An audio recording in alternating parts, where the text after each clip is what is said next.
Semana passada nós iniciamos então o quinto e último dos discursos de Cristo que estão narrados no Evangelho de Mateus, o conhecido como o Sermão do Monte das Oliveiras. Nesse sermão, sempre é importante a gente lembrar que Cristo aqui está respondendo a uma pergunta que foi feita a ele pelos seus discípulos lá no versículo 3. Diga-nos quando essas coisas vão acontecer e que sinais haverá da sua vinda e do fim dos tempos. Então, essencialmente, este é um sermão escatológico. Jesus trata de acontecimentos que ocorrerão e que antecederão a consumação do seu reino neste mundo. Os eventos que vão acontecer neste período final da história da humanidade, antes da consumação do reino, vão ser observados pelas pessoas que estiverem aqui neste período e poderão ser usados, servirão como um sinal de que o fim está próximo. Por conta disso, irmãos, é importante entendermos, mesmo que apenas basicamente, a cronologia destes eventos. E aqui eu vou mostrar mais uma vez aquela linha cronológica que eu trouxe na semana passada, dos que colocam em uma linha de tempo esses eventos narrados nas Escrituras. Esta é uma posição chamada de pré-tribulacionista e pré-milenista, ou seja, pré-tribulação, Cristo arrebata a sua igreja antes do início da tribulação, e pré-milenista, que Jesus volta para consumar, para instituir o período do milênio. Tá? Como eu falei na semana passada, aqui a gente tem que sempre ter muita humildade no sentido de que há outras posições. Há pessoas que discordam dessa cronologia, mas há muitos bons teólogos e estudiosos que concordam com ela. No meu entendimento, é aquela que melhor lida com os textos na sua maneira mais saudável de interpretação, que é aquela interpretação histórico-gramatical e literal. Então, mais uma vez, nós estamos... A cruz aqui sinaliza a morte e ressurreição, então tudo que tem para cá nessa linha do tempo é Antigo Testamento. Cristo vem, o primeiro advento, nasce, morre e ressuscita. Na sua ressurreição, quando ele é assunto ao céu, antes disso, o que ele diz aos discípulos? Convém que eu vá, porque quando eu for, eu enviarei o Consolador. Aí há o derramamento do Espírito Santo que abre essa era aqui, a era da igreja. Então, o período que nós vivemos hoje é o período da igreja, o período onde o Espírito Santo habita em todo aquele que crê. Qual é o próximo evento do calendário de Deus? O arrebatamento. Quando Cristo toma para si as pessoas dessa era. Então, todas as pessoas que viveram neste período, que se converteram na era da igreja, que foram habitadas pelo Espírito Santo nesse período, serão assuntas ao céu, ao encontro do Senhor nos ares. Aquilo que nós cantamos na primeira canção aqui. Aquela primeira canção não pode ser cantada por presbiterianos que não acreditam no arrebatamento. E a gente diz, subirei ao céu com o Senhor. Né? Então é o sinal do arrebatamento. Então, e as pessoas que estiverem vivas nesse período que vai acontecer, elas vão ser levadas, vai começar a subir como Jesus, na semelhança de Jesus, quando ele foi assunto ao céu, tá? Não é na semelhança do filme Deixados para Trás. As pessoas deixam as roupinhas e sobem. Não, as pessoas vão ver, as pessoas vão subir. Né? Da mesma forma que Cristo subiu. A referência é ele. E as pessoas que morreram nesse período, o que acontece? São ressuscitadas. Então elas são ressuscitadas para serem arrebatadas. Tá? Arrebatamento. Durante este período, enquanto a igreja estiver no arrebatamento, há eventos que vão ocorrer ali, mas não é o foco do nosso estudo aqui da palavra de Mateus 24. Na terra vai estar acontecendo este período aqui de 7 anos, chamado de tribulação. É a semana 70 da profecia de Daniel. Tá? É o período da tribulação, vários eventos, né, catastróficos, sofrimento, várias coisas, nós veremos aqui no texto de hoje, vão estar acontecendo. E esse período tem qual propósito de existir? Levar Israel, o povo judeu, ao arrependimento, ao clamor do Messias que eles transpassaram. Quando houver o arrependimento nacional, Cristo volta a eles como Messias que eles tanto esperavam para consumar o reino, para cumprir com as promessas que Deus havia entregue para aquele povo, para a nação de Israel. O milênio é o cumprimento dessas promessas. 1000 anos de reinado de Cristo na terra sobre todas as nações. Ao final deste milênio, dos 1000 anos, Cristo então entrega o reino ao Pai, e aí nós entramos na eternidade, novo céu e nova terra. Certo? Então é uma cronologia básica aqui dos eventos, mas ela é importante para a gente entender textos como o que nós temos aqui, que tratam de eventos escatológicos, eventos que ocorrerão em um futuro. Ok? Queridos, nos versos 4 a 8, na semana passada, nós vimos Jesus falando de um período que ele chama de o princípio das dores. Essa é uma referência a uma mulher grávida que está com as suas contrações, naquele período antes de dar à luz. Começam as fortes dores ali do parto, então a criança nasce. Esse seria o momento inicial. Vou voltar aqui. O momento inicial deste período aqui, da tribulação. A tribulação ela é dividida em 2 períodos de 3 anos e meio. Tá? O primeiro 3 anos e meio é um período de paz, de suposta paz, quando o anticristo ele é levantado, esse evento do anticristo, a aparição do anticristo abre esse período da tribulação, e aí ele faz um acordo de paz com a nação de Israel. Então há 3 anos e meio de acordo de paz. Na metade do período, ele rompe este acordo. Então, dos versos 4 a 8, nós vimos uma referência deste período inicial de 3 anos e meio. Um período que, segundo Cristo, vai ser marcado por presença de falsos messias, por guerras e rumores de guerras, por fomes e por terremotos. Nós vimos que tudo isso, irmãos, já pode ser observado desde agora na história. Nós temos tudo isso acontecendo neste período que nós vivemos.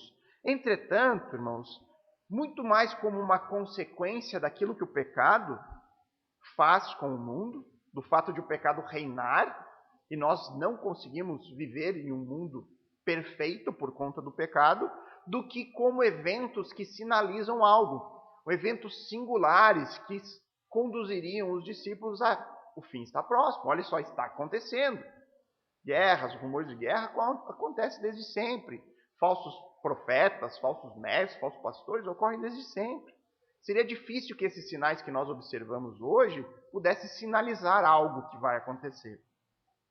Nós cremos que esses sinais apontados nos versos 4 a 8 encontrarão no período da tribulação um cumprimento muito mais literal, muito mais enfático. Tá? Serão sinais claros de que o tempo da consumação se aproxima. E a partir de agora nós veremos os versos 9 a 14, que, conforme nós veremos, vai tratar da segunda metade deste período de 7 anos. Serão os últimos 3 anos e meio do período chamado de tribulação ou grande tribulação. Então acompanhe comigo a leitura dos versos de 9 a 14. O texto diz assim: vocês serão entregues para serem maltratados, e eles os matarão. Vocês serão odiados por todas as nações por causa do meu nome. Nesse tempo, muitos hão de se escandalizar, trair e odiar uns aos outros. Muitos falsos profetas se levantarão e enganarão a muitos. E por se multiplicar a maldade, o amor se esfriará de quase todos. Aquele, porém, que ficar firme até o fim, esse será salvo. E será pregado este evangelho do reino por todo o mundo, para testemunho a todas as nações. Então virá o fim. Vamos orar mais uma vez, irmãos? Querido Deus, bondoso Pai, colocamos diante desse texto, Senhor, das Escrituras, um texto extremamente difícil de ser interpretado, Deus. Sempre textos escatológicos são desafiadores, mas nós confiamos na Tua graça, na Tua ajuda, que o Senhor nos conduzirá naquilo que é essencial aqui para nós sabermos, naquilo que é a mensagem principal da qual nós podemos aplicar a nossa vida hoje. Confiamos que aquilo que o Senhor não revelou de maneira plena, de maneira completa, o Senhor também tem um propósito nisso, tratar com o nosso coração, nos fazer sermos dependentes de Ti em tudo. E nós confiamos que nós não precisamos ter todas as respostas para todas as coisas. Nós podemos buscar aquelas verdades que são fundamentais, que podem nos guiar na nossa vida aqui e que principalmente nos levam até a mensagem essencial das Escrituras, que é o Evangelho, as boas novas de salvação que nós encontramos em Cristo Jesus. Que a mensagem de hoje, Deus, possa encontrar este caminho, Deus, de nos levar a Cristo, de nos conduzir às boas notícias que nós encontramos no Filho de Deus, que morreu pelos nossos pecados. Esse é o nosso desejo e oração em nome de Cristo. Amém. Irmãos, nós vamos aqui analisar esse texto em duas pregações distintas, tá? Vai ter a parte 1 e a parte 2. Nós vamos aprender aqui o que vai acontecer no mundo durante este período mais intenso da tribulação, na sua segunda metade. Então, a primeira exposição, a desta manhã, nós vamos focar apenas nas marcas deste tempo. Quais são as marcas do mundo na tribulação? Marcas essas que vão ser apontadas nos versículos 9 a 12. O restante do texto nós veremos na próxima semana. E aqui eu vou reforçar algo que nós sempre falamos aqui na igreja. Mantenha a sua Bíblia na mão. Hoje, inevitavelmente, nós vamos ter que percorrer outros textos além de Mateus, para que a gente possa compreender corretamente esses versículos que são o alvo da exposição. Nós vamos fazer aquela regrinha básica da hermenêutica, que é a Bíblia interpreta ela mesma. Então, sempre que nós temos textos desafiadores, textos complexos, que são difíceis de entender, o que a gente faz? Pega outros textos para lançar luz sobre esse texto mais difícil. Então, nós faremos isso hoje aqui. Então, mantenha a sua Bíblia aberta, se você tem aí no seu celular, talvez você ache mais fácil de encontrar os textos, porque nós vamos ter que navegar aí em outros locais das Escrituras, além do Evangelho de Mateus. Ok? Então, vamos para a primeira marca do mundo na grande tribulação apresentada por Cristo, que é a perseguição. Verso 9, Jesus diz: vocês serão entregues para serem maltratados e eles os matarão. Vocês serão odiados por todas as nações por causa do meu nome. No meio, irmãos, do período de 7 anos da tribulação, esse período que antecede a vinda de Cristo para a consumação do reino, grande angústia será experimentada pela nação de Israel, pelos israelitas que estiverem vivos nesse período. O anticristo, que abre todo esse tempo da tribulação, o surgimento dele, ele vai ser ascendido ao trono do mundo, ele vai ser um grande líder, vai ser o grande poder que vai estar atuando aqui neste mundo, e ele vai ter feito um pacto de paz com a nação de Israel.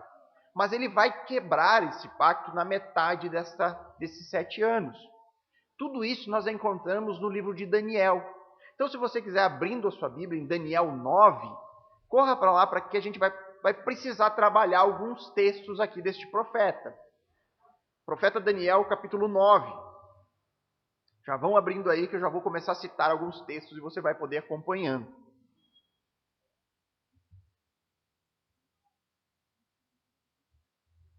No versículo 27, o profeta Daniel diz assim: ele, que ele está falando do anticristo, fará firme aliança com muitos por uma semana. Na metade desta semana, fará cessar o sacrifício e a oferta de cereais. Pelo contexto da profecia de Daniel, nós sabemos que as 70 semanas da sua profecia se referem à semana de anos. Ou seja, cada semana corresponde a um período de 7 anos. Na última semana da sua profecia, Daniel coloca como sendo a semana da tribulação, que tem o início dela marcada pelo surgimento do anticristo. Então, para que isso não fique solto aí para vocês, eu vou dar um panorama geral sobre essa profecia de Daniel, a profecia das 70 semanas. Neste momento, quando abre o capítulo 9 aí do livro de Daniel, o profeta havia entendido, ele está no cativeiro da Babilônia, e ele havia lido o profeta Jeremias e havia entendido que o cativeiro duraria 70 anos. É assim que inicia-se a profecia das 70 semanas.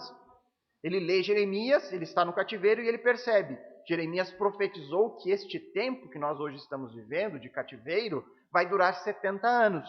E aí então Daniel se coloca na presença do Senhor e ora a Deus intercedendo pelos pecados do povo. Você vai ver no desenrolar do capítulo. Ele pede para que Deus efetue então a restauração que foi prometida à nação de Israel, a restauração eterna, é isso que ele está orando, a consumação do reino do Messias sobre todas as nações. E enquanto ele ainda orava por isso, intercedendo pelo povo e pedindo essa restauração, aparece a ele quem? Gabriel. Gabriel informa a ele ali no verso 24 qual é o plano de Deus para o seu povo. Ele diz: 70 semanas estão determinadas para o seu povo e para a sua santa cidade, para acabar com a transgressão, para dar fim aos pecados, para expiar a iniquidade, para trazer a justiça eterna, para selar a visão e a profecia e para ungir o Santo dos Santos. Ele diz: olha, o plano de Deus para a nação, Daniel, que você está intercedendo, clamando pela restauração, o plano de Deus para ela consiste em 70 semanas de anos. Esse é o tempo da restauração. E estas 70 semanas, o anjo informa que elas estão divididas em 3 partes. Verso 25. Saiba e entenda isso. Desde que foi dada a ordem para restaurar e para edificar Jerusalém até a vinda do ungido, o príncipe, haverá 7 semanas e 62 semanas. Traduzir isso aqui para vocês agora. A promessa da restauração, da profecia de Daniel, começa com 7 semanas, é o primeiro período, ou seja, 49 anos. Quando que ela inicia? Ela inicia lá em Neemias 2, no dia em que eles são autorizados a reconstruir Jerusalém depois do exílio. Que dia foi esse? 14 de março de 445 a.C. Nesse dia, inicia-se esta primeira parte de 7 semanas ou 49 anos, com a permissão para serem reconstruídos os muros de Jerusalém. Depois, a profecia fala em 62 semanas, ou seja, 434 anos. O que aconteceria nessa segunda metade? Daniel 9:26 diz: depois das 62 semanas, quem será morto? O ungido será morto. Quanto tempo depois da reconstrução de Jerusalém promovida por Neemias, Jesus foi morto? Quanto tempo depois? Da reconstrução à crucificação de Cristo? 434 anos depois. Exatos 434 anos. Resta, então, da profecia uma única semana para que o reino do Messias seja consumado no mundo. Resta uma semana, que são os 7 anos da tribulação. Esse é o plano de Deus para Israel, para a nação, para Deus consumar as profecias, as promessas entregues àquele povo. Por que há um intervalo para a última semana? É o tempo da igreja. Isso não estava revelado na profecia. Isso foi revelado no Novo Testamento. Este período da história, a era da igreja, não está previsto nessa profecia que foi entregue a Israel. Então, esses 7 anos da tribulação vão ocorrer antes da vinda definitiva de Cristo, da restauração do reino, da consumação das promessas que Deus fez ao seu povo. E é na metade da tribulação, depois de 3 anos e meio, onde o anticristo ele quebra o seu acordo de paz com a nação de Israel e se inicia uma intensa e violenta perseguição ao povo de Deus, onde muitos serão martirizados em consequência dessa perseguição. Perceba, irmãos, voltando lá para Mateus, no verso 9, muitos falam e tentam localizar esses sinais do texto que nós vemos para o tempo presente, ou tentam colocar essas palavras de Mateus lá para o primeiro século da igreja. Por quê? Porque os próprios apóstolos foram perseguidos e mortos. Na grande maioria deles, tirando com a exceção o apóstolo João, todos foram martirizados. Então parece fazer muito sentido isso. Jesus está falando para os apóstolos porque eles passariam por aquilo. Mas, irmãos, olhem no verso 9, ele é extremamente abrangente. Vocês serão odiados por quem? Por todas as nações. Por todas as nações. Trata-se aqui de um evento a nível global, a nível mundial. E aí, quando nós vamos olhando diversos textos, as coisas começam a parecer se encaixar. Onde nós temos uma descrição mais detalhada deste período, além de Daniel? Lá em Apocalipse. Em Apocalipse, do capítulo 6, dos versos 9 a 11, e aí você pode ir lá para Apocalipse, vai ser outro livro que nós vamos aqui olhar mais constantemente hoje. Apocalipse 6, 9 e 11, nós temos narrados eventos que ocorrerão nesta última semana da profecia de Daniel. E ali é dito: quando o cordeiro quebrou o quinto selo, vi debaixo do altar as almas daqueles que tinham sido mortos por causa da palavra de Deus e por causa do testemunho que deram.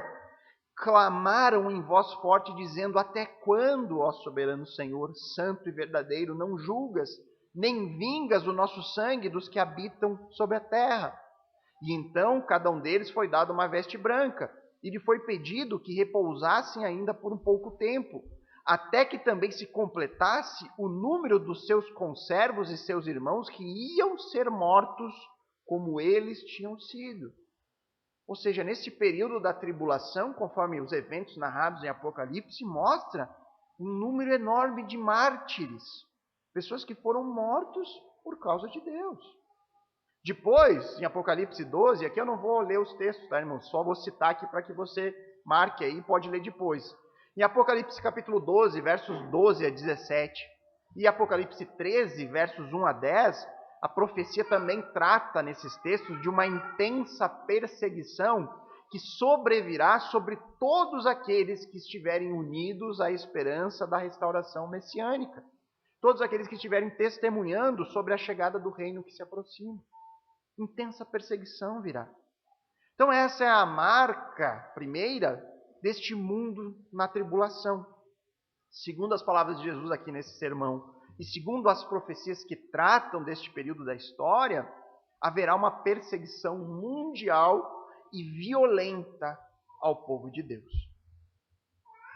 Parece, irmãos, que quando as coisas dão errado, quando as coisas não vão bem, a humanidade ela sempre sai em busca de um culpado.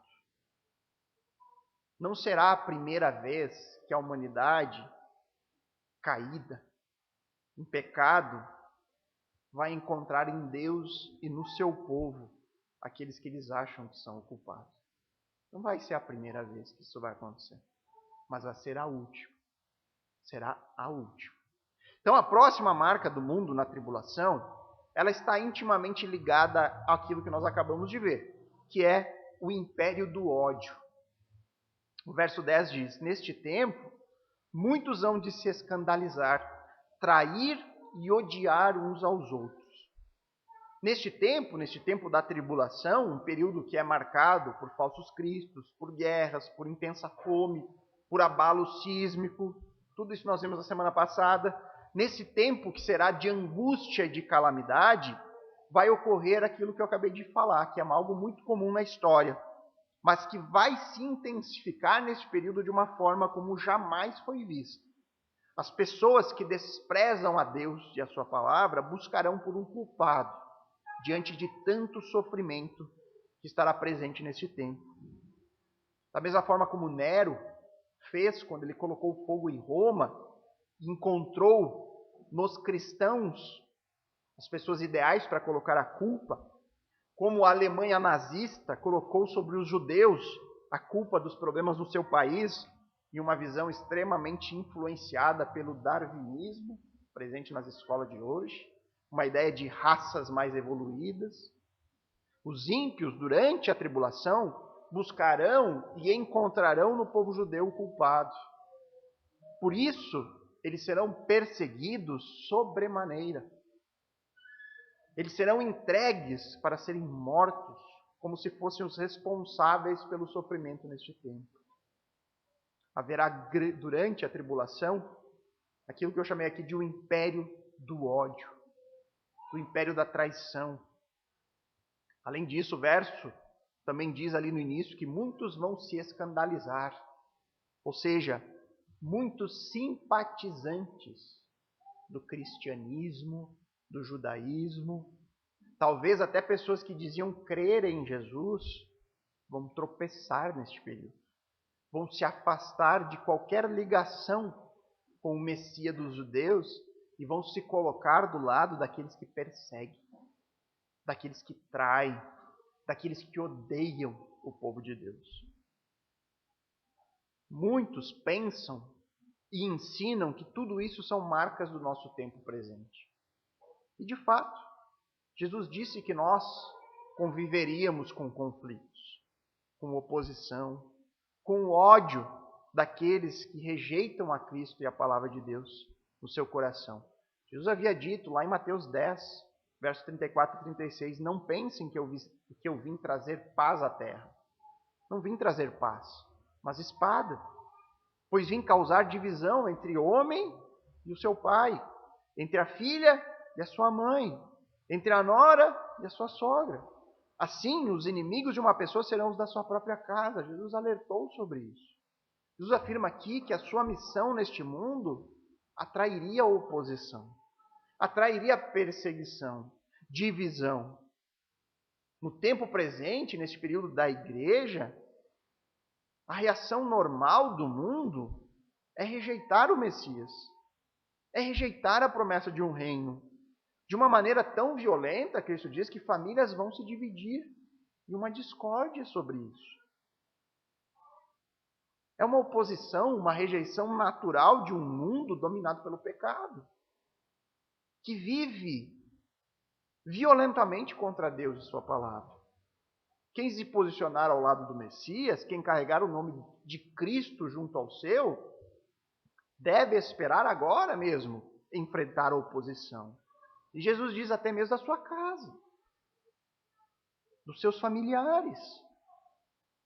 Isso significa que todos nós vamos passar por isso? Talvez não. Talvez nós encontremos lares que foram alcançados pela graça, toda a família. Mas significa que se isso vier a acontecer, nós não devemos ser pegos de surpresa.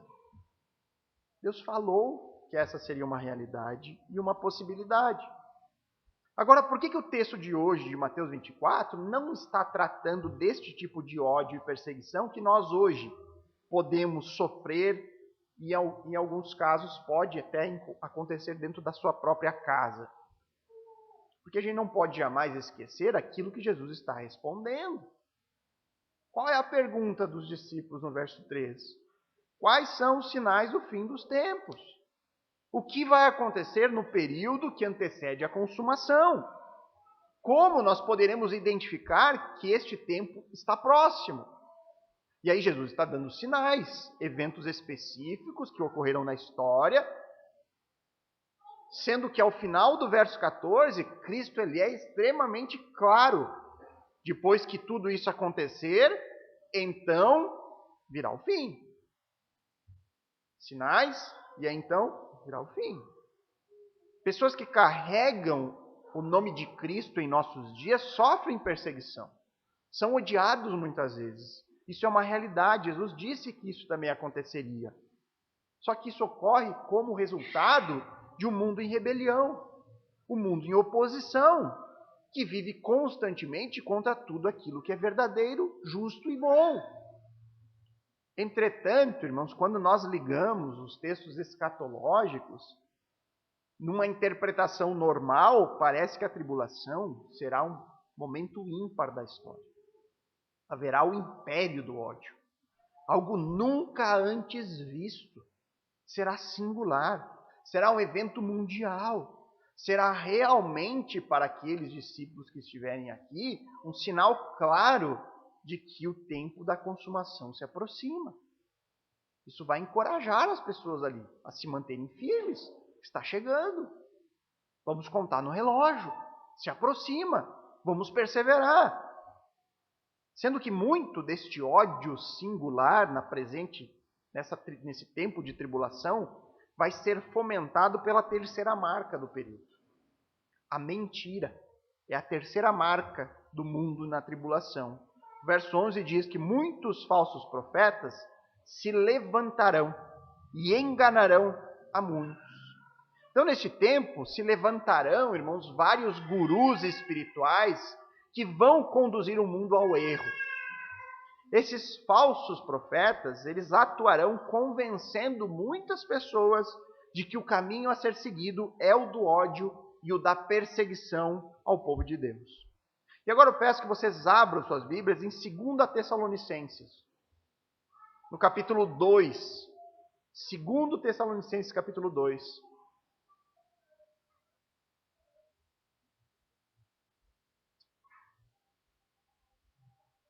Versos 1 a 12. Parte desse texto nós já lemos na semana passada. E aqui nós vamos prosseguir um pouquinho além do que nós vimos na semana anterior. 2 Tessalonicenses 2, versos 1 a 12. Paulo diz assim: Irmãos, no que diz respeito à vinda do nosso Senhor Jesus Cristo e à nossa reunião com eles, pedimos que vocês não se deixem demover facilmente de seu modo de pensar, nem fiquem perturbados, quer por espírito, quer por palavra, quer por carta, como se procedesse de nós, dando a entender que o dia do Senhor já chegou. Ninguém, de modo nenhum, se engane, porque isso não acontecerá sem que primeiro venha a apostasia, e seja revelado quem? O homem da iniquidade, o anticristo aqui, o filho da perdição, o qual se opõe e se levanta contra tudo o que se chama Deus ou é objeto de culto, a ponto de assentar-se no santuário de Deus, apresentando-se como se fosse o próprio Deus. Ele vai se apresentar lá como se fosse a salvação, como se fosse o cara que estaria verdadeiro Cristo para este mundo. Vocês não lembram que eu costumava lhe dizer essas coisas quando ainda estava com vocês? Ou seja, Paulo esteve com a igreja. Ele passou um tempo lá ensinando esses irmãos de maneira pessoal. E ele continua: e agora vocês sabem o que o detém para que ele seja revelado a seu tempo. Ou seja, Paulo falou para os irmãos de Tessalonicenses o que é que está detendo o surgimento do anticristo. Tem algo que o detém. Nós não sabemos o que é. Há várias posições sobre isso, mas nós não sabemos. A Bíblia não nos revela. Ele sabia, Paulo sabia e os irmãos de Tessalonicenses sabiam. Nós não sabemos. Mas tem algo que detém a chegada do anticristo. Essa última semana da profecia. Alguma coisa está segurando este tempo. E ele continua: porque o mistério da iniquidade já opera. Ou seja, neste tempo presente já há uma operação da iniquidade. O espírito do anticristo, de oposição a Deus, já está presente. Nós convivemos com isso. Isso gera o quê? Oposição, perseguição, mas de maneiras isoladas. E aguarda somente que seja afastado aquele que o detém. Ou seja, nós acabamos de falar. Então será revelado o iníquo, a quem o Senhor Jesus matará com o sopro da sua boca e destruirá pela manifestação da sua vinda. Quando Jesus vem consumar o milênio, destrói o anticristo. E será morto por Senhor Jesus, será destruído, não vencerá essa batalha. Ora, o aparecimento do iníquo é segundo a ação de Satanás, ou seja, um homem que vai ser conduzido por Satanás, com todo o poder, sinais e prodígio de mentira. Ele fará sinais. Ele vai ter muito poder neste tempo. E com todo o engano de injustiça aos que estão perecendo, porque não acolheram o amor da verdade para serem salvos. É por esse motivo que Deus lhes envia a operação do erro, para darem crédito à mentira. Deus vai entregar esse povo, neste período, a operação do erro. Deus vai deixar com que eles acreditem na mentira. Deus vai entregar muitas pessoas nesse tempo para que eles sejam enganados, a fim de serem o que? Condenados. Todos os que não creram na verdade, mas tiveram prazer na injustiça. Lá em Apocalipse 3 também, não precisa abrir agora, irmãos. Apesar que pode ir abrindo também, que nós vamos trabalhar esse texto mais para frente. Lá em Apocalipse 13, o apóstolo João, ele também fala sobre esse período. E aqui neste capítulo ele tem em mente o governo mundial que vai estar sobre a terra no período da tribulação. João agora vai falar sobre isso, sobre esse governo do anticristo no mundo. Um governo que vai contar com a atuação desse grande líder, mas também com a atuação de um homem chamado nas Escrituras de um falso profeta, que vai ser uma espécie de assessor religioso e que vai dar apoio ao anticristo nesse período. É claro, irmãos, que neste capítulo 13 de Apocalipse há vários simbolismos aqui. Os dois personagens dessa história estão sendo tratados aqui, retratados como duas bestas. E aqui, irmãos, a tradução para nós hoje já está completamente defasada. Ele fala duas bestas, a gente pega esses dois caras ignorantes, né? Dois tapados, né? Uma pessoa que... duas bestas. Mas, na verdade, a ideia aqui é duas feras, dois monstros que vão estar atuando neste período. E aí, sobre o anticristo, Apocalipse 13, versos 5 a 8 diz, e aqui preste atenção em algumas palavras que vão sendo repetidas no texto. Olha só. Foi-lhe dada, tá? Então está sendo dado algo aqui ao anticristo. Foi-lhe dada. Quem é que está dando a ele, será? Foi-lhe dada uma boca que proferia arrogâncias e blasfêmias. E foi-lhe dada autoridade para agir durante 42 meses. Quanto que dá 42 meses? 3 anos e meio. 3 anos e meio. A besta abriu a boca em blasfêmia contra Deus, para lhe difamar o nome e difamar o tabernáculo, a saber, os que habitam no céu. Foi-lhe permitido também que lutasse contra os santos e os vencesse. Foi-lhe dada ainda autoridade sobre cada tribo, povo, língua e nação. E ela será adorada por todos os que habitam sobre a terra, aqueles que desde a fundação do mundo não tiveram os seus nomes escritos no livro da vida do Cordeiro que foi morto. Ou seja, Deus vai conceder uma autoridade a essa pessoa neste tempo. E essa autoridade fará com que ele lute e até vença os santos. E ele vai poder enganar muitas pessoas, todas as nações. Só quem não vai ser enganado aqui? Só os eleitos. Todo aquele que não tiver seu nome escrito será enganado. E vai perseguir o povo de Deus nesse tempo. E aí depois é falado sobre o falso profeta, nos versos 11 a 15. Vi ainda outra besta emergir da terra. Tinha 2 chifres, parecendo cordeiro, mas falava como dragão. Qual que é o aspecto aqui?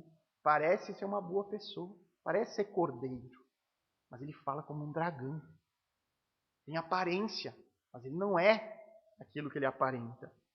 Ela exerce toda a autoridade da primeira besta na sua presença e faz com que a terra e seus habitantes adorem a primeira besta, cuja ferida mortal havia sido curada. O anticristo, em algum momento, ele vai ser ferido de maneira mortal. E ele vai ser curado de forma milagrosa. E isso servirá para enganar muitas pessoas nesse período.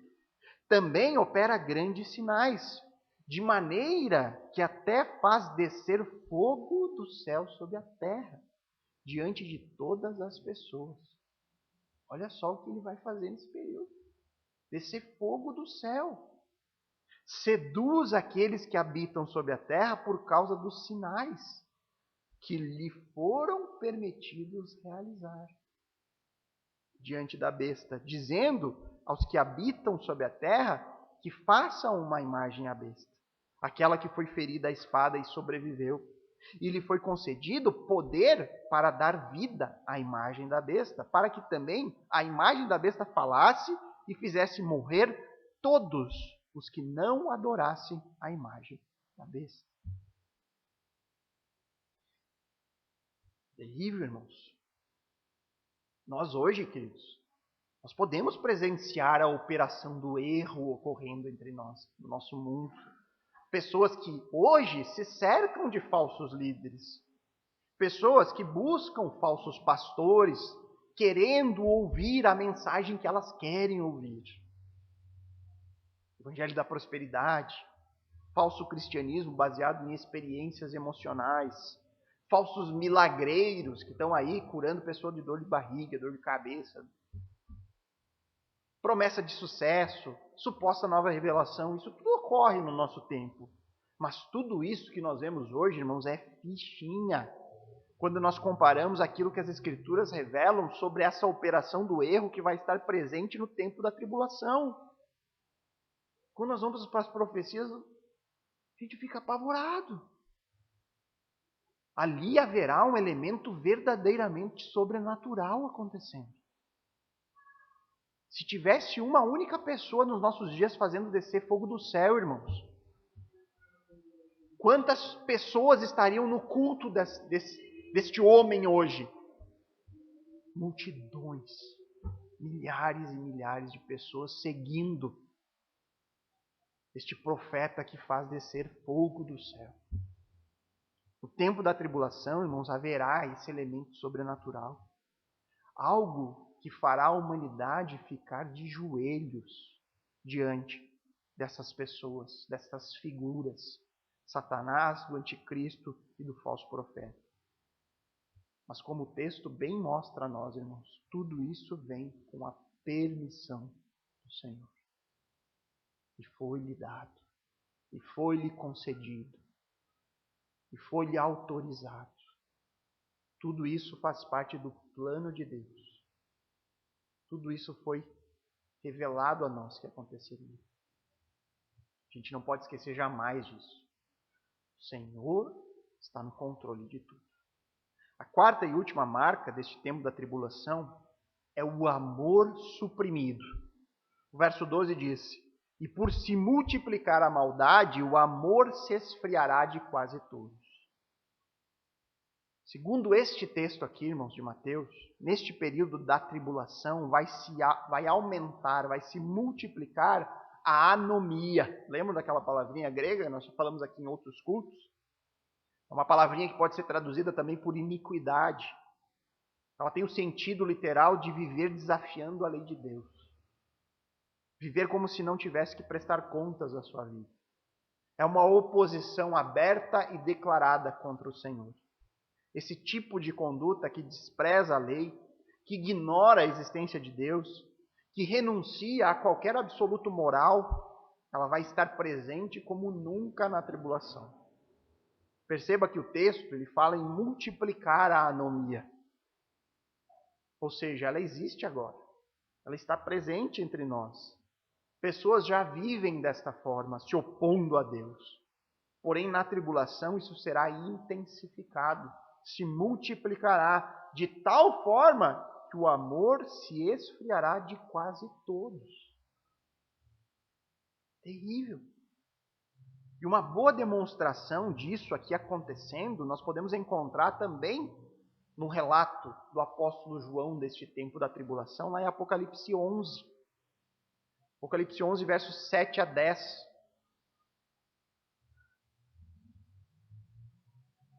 Olha só como fica bem claro o amor esfriado, o aumento da iniquidade, da maldade. O texto diz ali, esse texto está falando de duas testemunhas que Deus vai colocar neste período. Alguns acreditam que serão profetas do Antigo Testamento, que vão ser ressuscitados para servirem de testemunha, não sabemos. Pode ser, pode não ser, pode ser qualquer pessoa, homem comum daquele tempo. Mas Deus vai levantar duas pessoas para falarem abertamente o que está acontecendo. Testemunhas de Deus neste mundo. E aí ele fala que quando tiverem, então, concluindo o testemunho que devem dar, a besta que surge do abismo fará guerra contra elas. A besta aqui, no caso, é o anticristo. E a besta vencerá e matará as testemunhas. E os seus cadáveres ficarão estirados na praça da grande cidade, que espiritualmente se chama Sodoma e Egito, onde também o seu Senhor foi crucificado. Então, muito dentre os povos, tribos, línguas e nação contemplarão o cadáver das duas testemunhas por 3 dias e meio, e não permitirão que esses cadáveres sejam sepultados. Os que habitam sobre a terra se alegrarão por causa da morte dessas duas testemunhas, realizarão festas e enviarão presentes uns aos outros, porque esses dois profetas atormentaram os que moram sobre a terra. Você consegue criar uma imagem mental disso aqui acontecendo? Consegue imaginar pessoas se alegrando com a morte de outras pessoas? Talvez até a gente veja isso acontecendo como aconteceu lá, quando conseguiram capturar não, mataram o Lázaro, aquele serial killer. As pessoas aplaudiram, né? Comemoraram ali. Mas no sentido de alguém que está fazendo um grande mal, as pessoas estavam apavoradas. O que nós vemos aqui são duas testemunhas de Deus que estavam alertando o povo sobre a realidade daquele tempo presente. E aí elas são mortas e eles impedem que recolham os cadáveres para que eles possam lá contemplar, se alegrar com aquilo que está acontecendo. E eles vão trocar presentes como no Natal, celebrando, comemorando o assassinato de 2 homens. Ao multiplicar a iniquidade, as pessoas vão odiar qualquer voz que se levante censurando o modo desprezível deles viverem.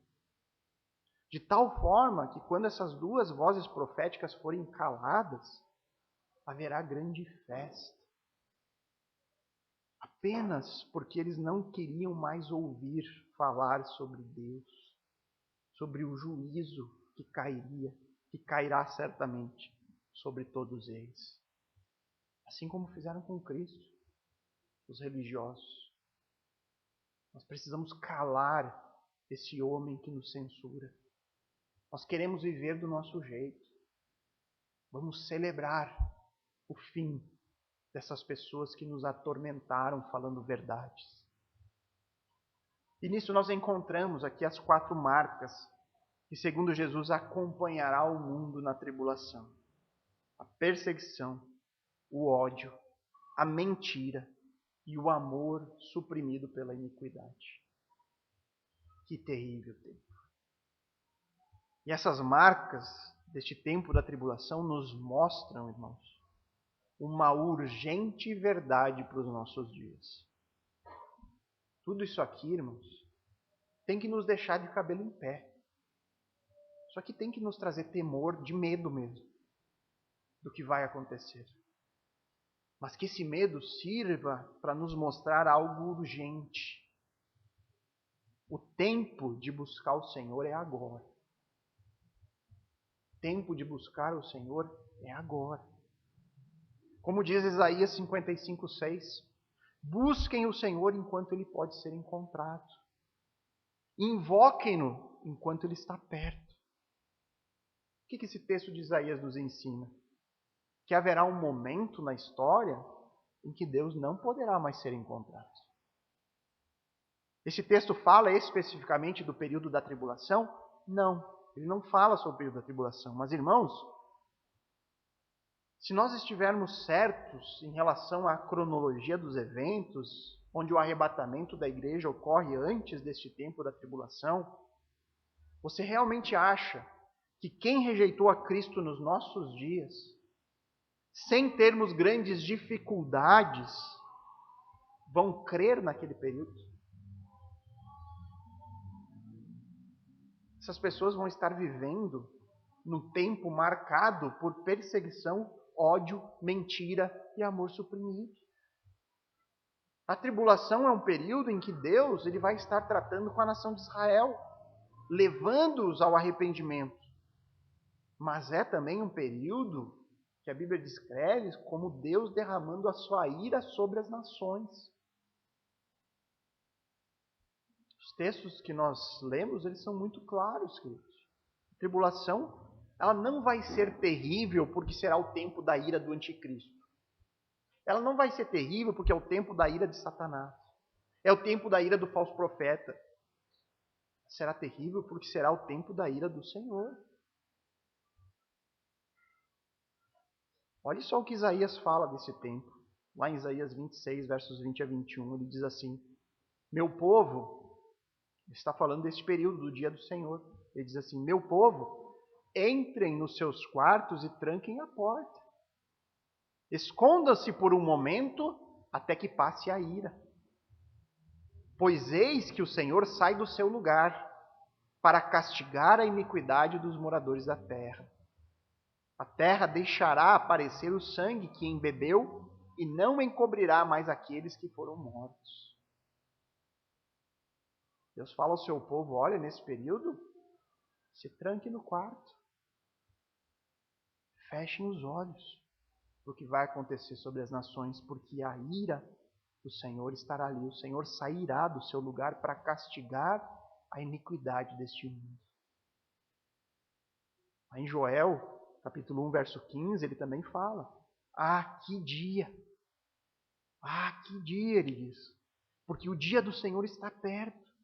E ele vem com destruição da parte do Todo-Poderoso. Não é da parte do Anticristo. Não é da parte do falso profeta. Não é de Satanás. O Senhor vem com destruição. Isso vem da parte de Deus. O tempo de nos unirmos a Cristo é hoje. O Evangelho é uma mensagem urgente. E nós precisamos encarar com seriedade essa urgência. Começando com a nossa própria vida, irmãos. Você já tomou uma decisão de se unir ao Messias? E eu não estou falando de dizer com a boca que você é um cristão. Ser discípulo é muito mais do que isso. Muitos, neste período, apostatarão da fé. Pessoas simpatizantes que diziam ser cristãs vão se afastar por conta da dificuldade. Pelo que a Bíblia ensina, irmãos, se o arrebatamento ocorresse hoje, pelo que a Bíblia nos revela, irmãos, se o arrebatamento fosse hoje, Maranata, que seja, mas se fosse hoje, é quase que certamente, irmãos, pessoas da nossa igreja que frequentam poderiam ser pegos de surpresa ao ter que enfrentar a tribulação. Isso aconteceria pelo simples fato de serem apenas cristãos nominais. Se dizem e se acham crentes, mas nunca se comprometeram de maneira verdadeira com discipulados. Pessoas que não estão hoje ainda dispostas a assumir o custo de uma vida onde Cristo ele é Senhor e não apenas acessório. E se for o caso, irmãos, de pessoas não serem levadas pelo Senhor e permanecerem, se as dificuldades as dificuldades do tempo presente são um empecilho para que a pessoa se comprometa com Cristo hoje eu não quero assumir esse custo. Um tempo de paz, de prosperidade, de tranquilidade. Você acha que esse custo vai ser menor depois? Onde as dificuldades de você se unir a Cristo se multiplicarão? Onde todas as nações estarão perseguindo o povo de Deus, de tal ponto que não vai haver onde se esconder.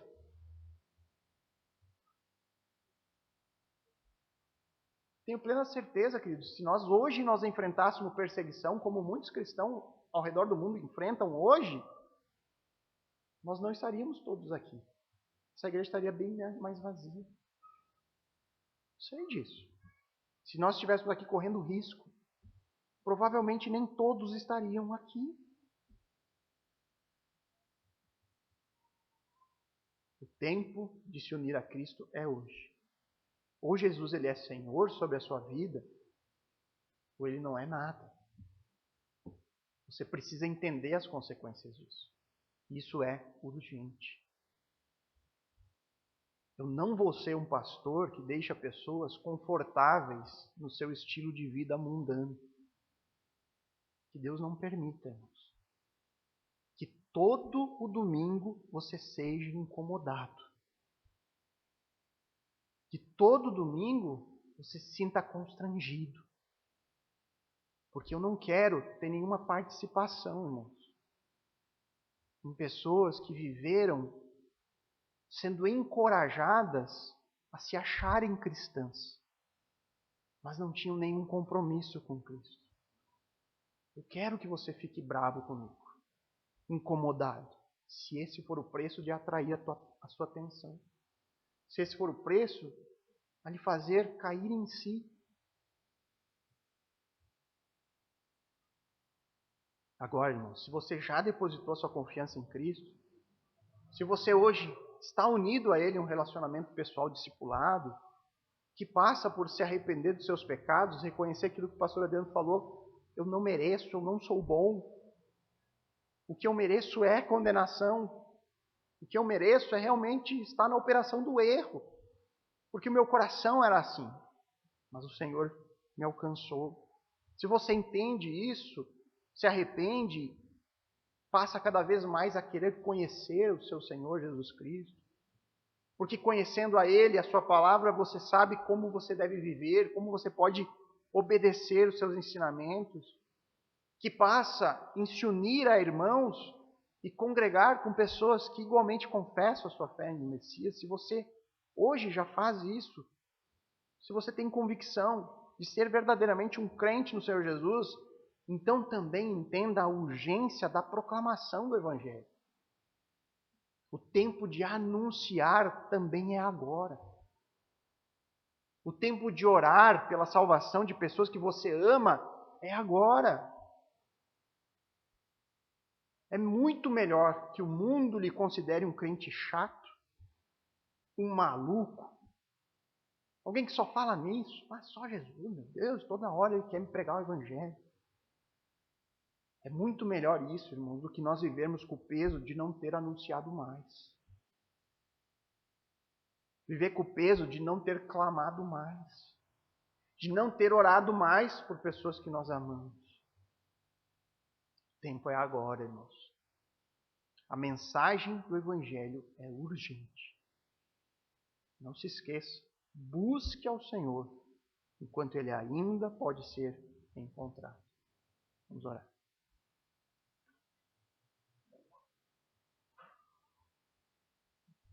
Amado Pai, bondoso Deus, nós louvamos a Tua graça e misericórdia que nos resgatou do nosso pecado, que nos convenceu da Tua verdade. Uma verdade que muitos falam que é loucura. Mas a palavra nos diz isso.